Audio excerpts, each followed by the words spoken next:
Tri city में monsoon के सक्रिय होने के साथ ही मौसम विभाग ने अगले कुछ दिनों तक भारी बारिश का येलो अलर्ट जारी किया है। मौसम विभाग के अनुसार 8, 9, 11 और 12 जुलाई को शहर के अलग अलग हिस्सों में भारी बारिश हो सकती है।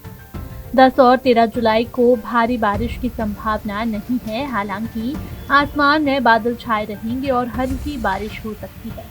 पिछले 24 घंटों के दौरान चंडीगढ़ में 9.8 mm बारिश दर्ज की गई है।